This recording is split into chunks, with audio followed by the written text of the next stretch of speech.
الذين آمنوا ولم يلبسوا إيمانهم بظلم أولئك لهم الأمن وهم مهتدون. السلام علیکم ورحمۃ اللہ وبرکاتہ. بسم اللہ الرحمن الرحیم. الحمد للہ رب العالمین وبہ نستعین والصلاة والسلام علی اشرف الانبیاء والمرسلین وعلی آلہ واصحابہ ومن تبعہم باحسان الی یوم الدین. اما بعد. اسٹیج پر تشریف فرما صدر اجلاس اور مدرسہ دارالامن کے صدر، ذمہ داران حضرات، اساتذہ کرام، سرپرست حضرات اور عزیز طلباء، آج انجمن روضۃ الاخلاق کا یہ سالانہ اجلاس یا یہ سالانہ انجمن تھی جو آپ کے سامنے پیش کی گئی. طلباء کا مظاہرہ آپ نے مشاہدہ فرمایا. صدارتی خطاب سے پہلے مختصر چند کلمات آپ کے سامنے رکھنے کے لیے مجھے ذمہ داری دی گئی ہے. بہت ہی مختصر وقت میں میں کچھ ضروری باتوں کی طرف آپ کی توجہ مبذول فرمانا چاہتا ہوں. ابھی آپ نے جو تقریریں سنی، تقریباً 82 طلباء یہاں آپ کے سامنے آئے. انہوں نے اپنا تقریری مظاہرہ یا اپنی قرات، نظم، ترانے کے ذریعے اپنا مظاہرہ آپ کے سامنے پیش کیا. یہ جو طلباء یہاں آ کر تقریر کر رہے تھے ان میں بعض نے ماشاءاللہ بہت بہترین تقریر کی، بعض نے حق ادا کیا، بعض بھول بھی گئے. لیکن یاد رکھیں یہ طلباء جو یہاں تک پہنچے ہیں، یہاں آ کر کھڑے ہو کر آپ کے سامنے اپنی بات رکھ رہے تھے، یہ کوئی معمولی بات نہیں ہے. اس کے پیچھے ذمہ داران، اساتذہ، معلمات کی بہت ساری خدمات ہیں. یہ ایک مکمل نظم ہے جس میں جیسے آپ کے سامنے رپورٹ میں سنایا گیا کہ سال بھر یہ انجمنیں منعقد ہوتی رہیں اور ہر دن 3 بجے کے بعد 2 معلمات جو ہے طلباء کی تقریر کی تیاری کرانے کے لیے، ان کی مشق کرانے کے لیے مقرر ہیں جو اس پہ کام کر رہی ہیں. اور اس کے علاوہ یہ تو جو ہے ادارے کا ایک جز ہے، ایک حصہ ہے انجمن تقریر. آپ اس کے علاوہ ادارے کی کارکردگیوں سے آپ واقف ہیں. ادارے میں الحمدللہ شعبہ حفظ سے طلباء ہوں یا طالبات ہوں حفظ کی تعلیم مکمل کر رہے ہیں، ساتھ ہی ساتھ وہ اپنے اکیڈمک کی تعلیم بھی حاصل کر رہے ہیں.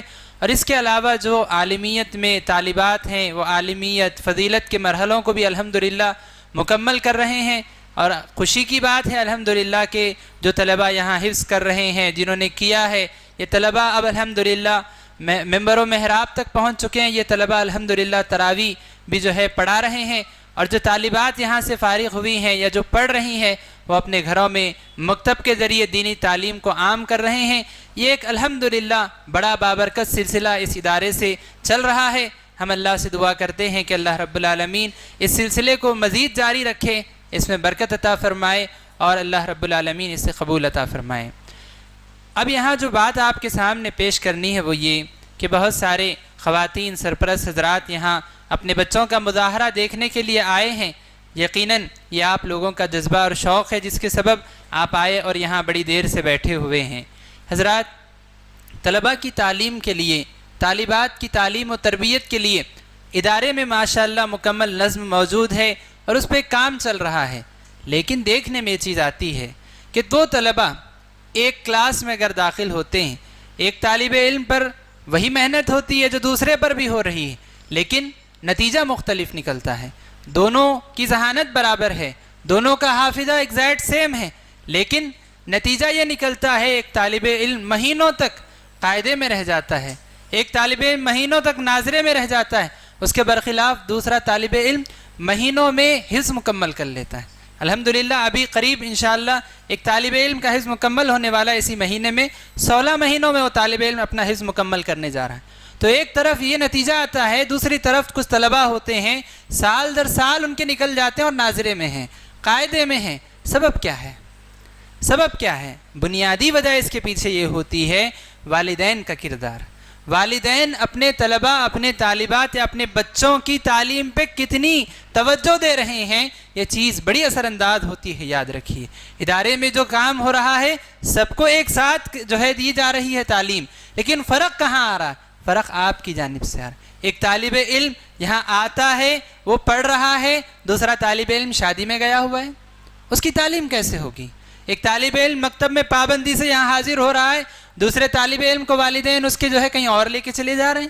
ایک طالب علم جو ہے یہاں پہ آ رہا ہے، اس کی جو بھی رپورٹ ہے اس کے والدین توجہ اہتمام سے اس کو چیک کر رہے ہیں، اس پہ جو ہے تبصرہ جو دیکھ رہے ہیں اور اس کے بعد اس پہ کام کر رہے ہیں. دوسرے طالب علم کی ڈائری مہینوں سے پڑی ہوئی، اس پہ تبصرہ دیکھا ہی نہیں جا رہا ہے. تو یہ والدین کا بھی بڑا اہم کردار ہوا کرتا ہے جس پر طلباء کی تعلیم میں بڑا اثر دیکھا جاتا ہے. ایک تو بات تعلیم کی ہوئی، دوسری بات شخصیت سازی، دوسری بات ان کی تربیت، ان کے اخلاق پہ بھی بڑا اثر ہوتا ہے. یہاں الحمدللہ جیسے آپ نے سنا بڑے بہترین موضوعات پہ تقریریں ہوئی، بڑی اچھی اچھی باتیں بچوں نے سنائی، اور آپ گھر پہ بھی دیکھتے ہوں گے یہ چھوٹے چھوٹے بچے دعائیں، حدیثیں، کتنی ساری چیزیں آپ کے سامنے سناتے ہیں. لیکن کچھ طلباء کو دیکھا جاتا ہے گالیاں دے رہے ہیں. کہاں سے ان کے پاس گالیاں آئیں؟ ان کی زبان تک یہ گالیاں پہنچی کہاں سے؟ مدرسے میں تو کوئی ان کو گالی دینا نہیں سکھاتا. پھر یہ طلباء گالی کہاں سے سیکھ رہے ہیں؟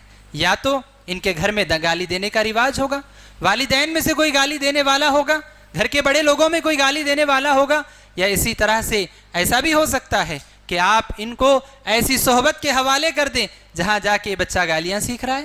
یہاں پہ اچھی صحبت، اچھی تعلیم، اچھی تربیت دی جا رہی ہے، لیکن یہاں سے جانے کے بعد بچہ ایسے دوستوں کے ساتھ رہے جو چور ہیں تو بچہ چوری نہیں کرے گا. ایسے بچوں کے ساتھ رہے جو گالی دینے والے ہیں وہ گالی نہیں دے گا.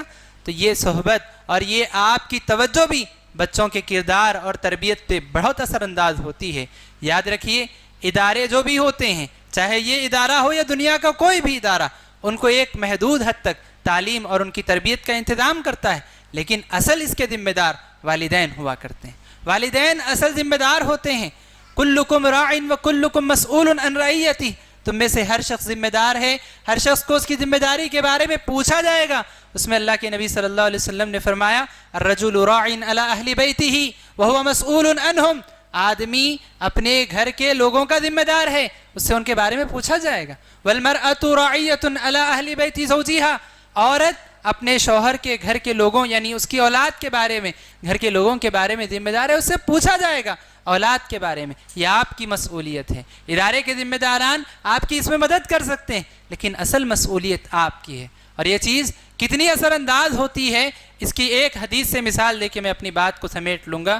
نبی صلی اللہ علیہ وسلم نے فرمایا کل مولود یولد علی الفطرہ، ہر بچہ فطرت پر پیدا ہوتا ہے. ہر بچہ فطرت پر یعنی توحید پر پیدا ہوتا ہے، اچھے اخلاق پر پیدا ہوتا ہے، اچھے عادات پر پیدا ہوتا ہے، لیکن اس کے والدین کی جو فطرت ہوتی ہے، والدین کی جو عادتیں ہوتی ہیں، ان کے جو عقیدے ہوتے ہیں، وہ بچے پہ اثر انداز کرتے ہیں. فَأَبَوَاهُ يُحَوِّدَانِ أَوْ يُنَصِّرَانِ أَوْ يُمَجِّسَانِ، اس کے والدین ہوتے ہیں جو اس کو یا تو یہودی بنا دیتے ہیں یا نصرانی بنا دیتے ہیں یا مجوسی بنا دیتے ہیں. والدین کا کردار بچے کی فطرت کو تک بدل سکتا ہے، عادات کی ہم کیا بات کریں. تو آپ سوچئے آپ اپنے بچوں کو کیا دے رہے ہیں، آپ اپنے بچوں کے اوپر کس طرح اثر انداز ہو رہے ہیں، آپ اپنے بچوں کی تربیت پہ کتنی توجہ دے رہے ہیں. آپ کو اس کا جو ہے خیال رکھنا چاہیے.